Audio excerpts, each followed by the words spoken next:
Rajasthan university में first India news और university की ओर से 7 दिवसीय national women walk art and craft workshop का आयोजन किया जा रहा है, जिसकी विधिवत शुरुआत राज्यपाल हरिभाऊ बागड़े ने की।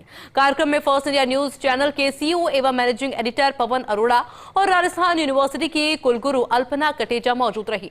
इस वर्कशॉप में देश के सभी राज्य के लोक कलाकार अपनी आर्ट का प्रदर्शन करते नजर आएंगे।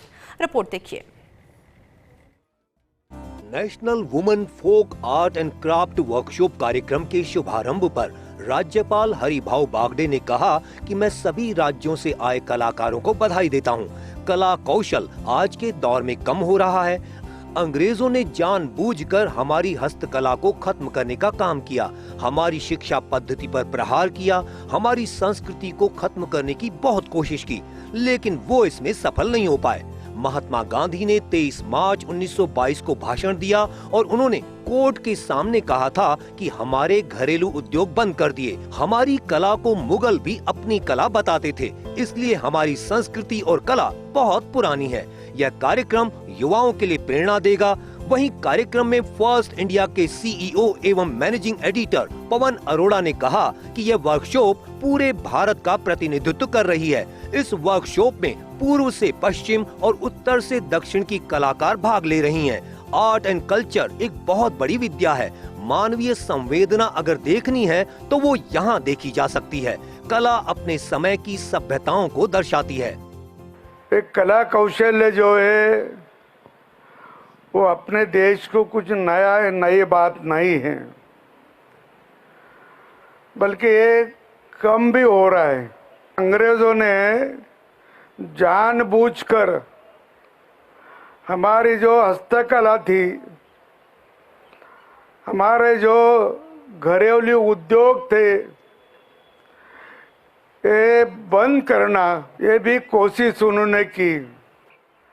और कई मुगलों ने तो ये मुगलों की कला है ये भी बता दिया कि हमने लोगों ने, भारत के लोगों ने किया, भारत के महिलाओं ने किया। और मुगल बोलते थे मुगलों की कला है, उनके कोई लोग नहीं करते थे, ऐसा भी बोला उनको।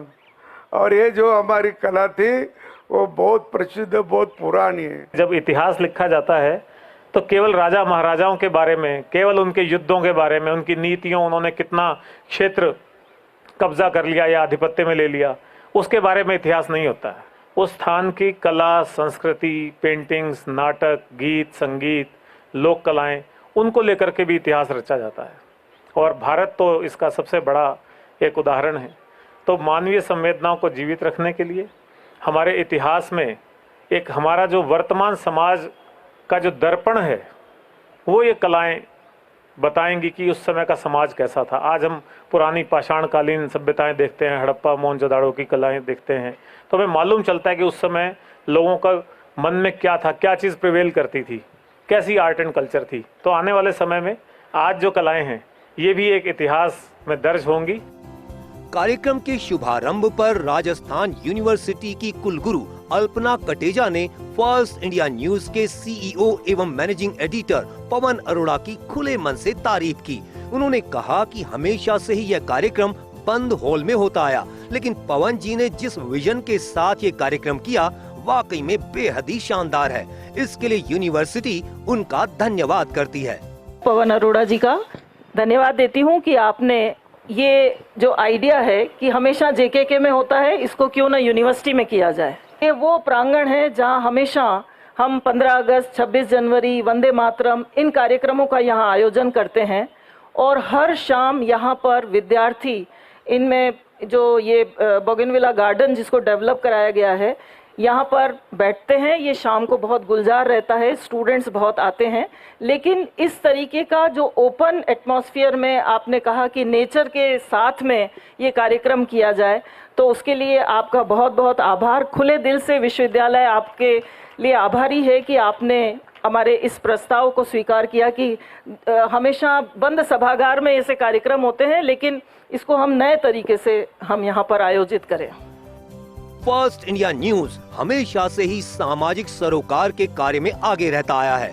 इस बार राजस्थान यूनिवर्सिटी के साथ मिलकर महिला लोक कलाकारों को एक मंच देने का प्रयास है, जिससे अलग अलग राज्यों की लोक कला युवाओं के बीच आए और युवा उसको करीब से जान सकें।